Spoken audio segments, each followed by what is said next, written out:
Okay, dear students, so yesterday we have done letter to an editor. Writing a letter to an editor is a craft. It must be written after a sincere thought on the issue to be addressed.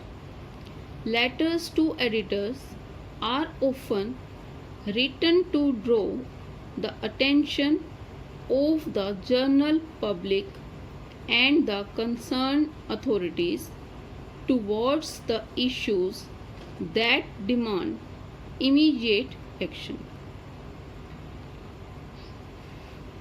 जब भी आप editor को letter right करेंगे तो कह रहा है कि किस टाइप का होना चाहिए. It must be written after a sincere thought. किसके ऊपर होना चाहिए? जिस प्रॉब्लम के रिगार्डिंग आप एडिटर को लेटर राइट कर रहे हो, और जो लेटर आप लिख रहे हो और जिस प्रॉब्लम के रिगार्डिंग लिख रहे हो वो उसकी टेंशन किसकी होनी चाहिए? पब्लिक के लिए टेंशन होनी चाहिए और कंसर्न अथॉरिटीज़ के. कल भी मैंने आपको बताया कि एडिटर हमारी प्रॉब्लम को ओनली प्रिंट करता है, वो प्रॉब्लम को सॉल्व नहीं करता है. जब एडिटर हमारी प्रॉब्लम को न्यूज़पेपर में प्रिंट करेगा तो उस पर अटेंशन किसकी जाएगी? पब्लिक की जाएगी, कंसर्न अथॉरिटीज़ की जाएगी, जो उस प्रॉब्लम को सॉल्व करेंगे. फाइन. तो जो हम एडिटर को लेटर राइट कर रहे हैं वो हम किस चीज़ की डिमांड कर रहे हैं? उसमें इमीडिएट एक्शन की डिमांड कर रहे हैं कि हमारी प्रॉब्लम जो है वो सॉल्व होनी चाहिए. किसके थ्रू? कंसर्न अथॉरिटीज़ के थ्रू, ताकि न्यूज़पेपर में प्रिंट होने के बाद हमारी प्रॉब्लम पब्लिक तक पहुंच सके और कंसर्न अथॉरिटीज़ तक पहुंच सके और उसका सॉल्यूशन निकल सके. In order to make a letter to the editor effective, the following points need to be taken care of. जब भी आप एडिटर को लेटर राइट करेंगे तो कुछ पॉइंट्स हैं जिसको माइंड में रखेंगे. Editors have limited space for printing letters, so the words limit should not exceed 150 words. देखो, न्यूज़पेपर में जो एडिटर है उसके पास एक लिमिटेड स्पेस होता है, तो उसी को हमें ध्यान में रखते हुए अपने वर्ड्स को लिमिटेड रखना है, 150 से ज़्यादा नहीं करना है. The language should not be offensive. Offensive language नहीं होनी चाहिए. लैंग्वेज जो है वो बिल्कुल क्लियर और जो है हमारी जो प्रॉब्लम है उसके रिगार्डिंग होनी चाहिए. The tone should be polite. जिस टोन में आप उस लेटर को राइट कर रहे हैं वो पोलाइट होनी चाहिए, फॉर्मल होनी चाहिए, इम्पर्सनल होनी चाहिए और टू द पॉइंट होनी चाहिए. इधर उधर की बात नहीं राइट करनी है, टू द पॉइंट. जो मेन आपकी प्रॉब्लम है उसी के रिगार्डिंग जो है आप लेटर को राइट करेंगे. The overall structure should be as clear and concise as possible. जो भी स्ट्रक्चर होगा वो बिल्कुल क्लियर होना चाहिए. ऐसा नहीं होना चाहिए कि एडिटर न्यूज़पेपर में प्रिंट करना चाह रहा है बट उसको समझ ही नहीं आ रहा कि आप लिख क्या रहे हो. Be polite even if you are complaining. अगर आप किसी की कंप्लेंट भी कर रहे हैं तो भी आपको पोलाइटली राइट करना है.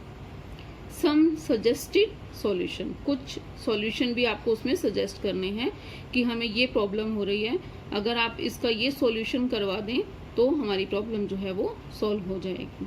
फाइन. इसके बाद आपका जो है layout of a letter to an editor means format. Format मैंने आपको कल बताया था कैसे हम राइट करते हैं.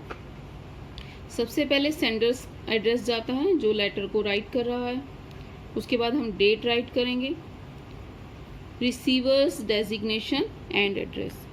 उसके बाद जिसको आप लेटर राइट कर रहे हो उसका एड्रेस लिखोगे, means the editor, the Times of India, New Delhi. Salutation, respected sir, dear sir, आप कुछ भी लिख सकते हैं. इसके बाद हम सब्जेक्ट राइट करेंगे. Subject, it should be a clear and crisp statement on the topic of the letter. It should always be underline. जब भी आप सब्जेक्ट लिखेंगे उसको आप अंडरलाइन जरूर करेंगे. After this, body of the letter. इसमें आपको मैंने 3 पार्ट्स बताए थे। फर्स्ट में आप इंट्रोडक्शन लिखेंगे and the purpose of writing the letter. Second में the issue in detail. Paragraph 3 conclusion with suggestion. जब आप body of the letter write कर लेंगे तो लास्ट में आप लिखेंगे complimentary close. Yours truly, yours faithfully, then sender's name और सिग्नेचर। उसके बाद आप नेम राइट करेंगे और सिग्नेचर राइट करेंगे। Dear students, remember one thing, when you are writing a letter to an editor, roll number is not required here. Yesterday some queries are there. In editor letter roll number is not required. सिर्फ आपको roll number कहाँ right करना है? जब आप principal को application right कर रहे हैं। Is it clear?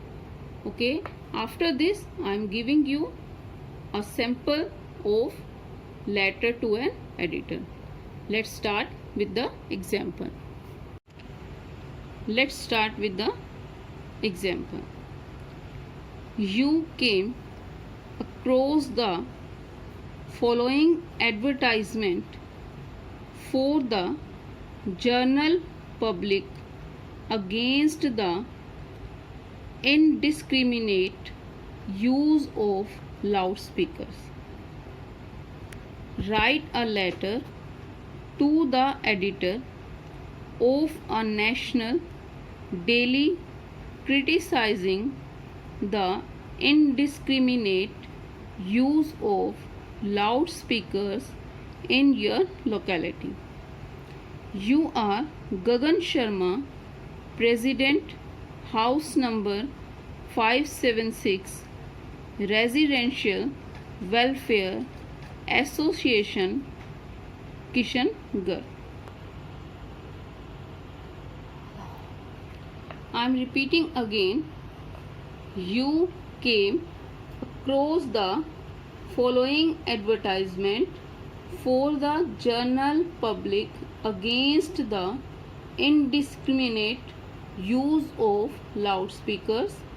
Write a letter to the editor of a national daily criticizing the indiscriminate use of loudspeakers in your locality. You are Gagan Sharma, President, House number 576, Residential Welfare Association, Kishangarh. ये letter आपने किसको right करनी है? Editor को right करनी है. और किसके रिगार्डिंग लेटर राइट करनी है? कि आपके लोकेलिटी में बहुत ही ज़्यादा लाउड स्पीकर का यूज़ हो रहा है, तो उसको क्रिटिसाइज करते हुए आपने ये लेटर राइट करनी है एडिटर को. और आप कौन हैं? गगन शर्मा, प्रेसिडेंट हैं अपनी कॉलोनी के. आपका हाउस नंबर भी गिवन है और आपका जो सिटी है वो भी गिवन है. अब अकॉर्डिंग टू दिस जो है आपको लेटर को राइट करना है. Let's start. Firstly right the sender's address. अब सेंडर्स एड्रेस जो है वो आपको गिवन है इसमें कि हाउस नंबर क्या है आपका? 576, resident welfare association, Kishangarh. Pin code if you want to write then write, otherwise not required. उसके बाद आप डेट जो है करंट डेट की जो है वो लिखेंगे आप यहाँ पर, means 31 July 2020. The editor, the Indian express, new Delhi. अब न्यूज़पेपर आप कोई भी ले सकते हैं, जिस भी न्यूज़पेपर में आप अपना जो प्रॉब्लम है उसको प्रिंट कराना चाहते हो. डियर सर और मैम जो भी आप लिखेंगे यहाँ पर. इसके बाद आप सब्जेक्ट राइट करेंगे indiscriminate use of loudspeakers. उसके बाद हम इसको अंडरलाइन करेंगे. Now body of the text. I wish to draw attention to the indiscriminate use of loudspeakers. वो क्या कह रहा है कि मैं आपकी अटेंशन कहाँ दिलवाना चाहता हूँ? Indiscriminate use of loudspeakers. Nowadays religious celebrations are no more a private affair. People use loudspeakers indiscriminately when there is a marriage or a jagran or any late night religious celebration, one possibly cannot get a rested night's sleep. The organizer don't care whether there are students preparing for examinations or a patient is trying to get a peaceful night's rest, or that senior citizens and children are being disturbed. As such, authorities should put necessary restrictions on the misuse of loudspeakers. At the same time, the public should be aware to the difficulties being caused by misuse of loudspeakers. Loudspeakers should be used only when extremely necessary and definitely not during late nights. अब उसने अपनी problem बताई. Problem क्या थी कि जो loud speaker है उसको एक्सेस में यूज़ किया जा रहा है. वो कह रहा है जबकि यहाँ पर ऐसा कुछ रिलीजियस प्रोग्राम भी नहीं है, उसके बाद भी कुछ लोग जो हैं लाउड स्पीकर को यूज़ कर रहे हैं. अब लाउड स्पीकर यूज़ करने से वो ये नहीं सोच रहे हैं कि कोई रेस्ट कर रहा है या स्टूडेंट्स पढ़ रहे हैं, तो इस टाइप की प्रॉब्लम जो है वो फेस कर रहे हैं. तो वो क्या चाह रहे हैं कि उनकी इस प्रॉब्लम को न्यूज़पेपर में प्रिंट किया जाए और पब्लिक तक पहुंचाया जाए और कंसर्न अथॉरिटीज़ तक पहुंचाया जाए, ताकि उनकी जो ये प्रॉब्लम है ये सॉल्व हो सके. लास्ट में आप क्या लिखेंगे यहाँ पर? Thanking you, yours truly Gagan Sharma.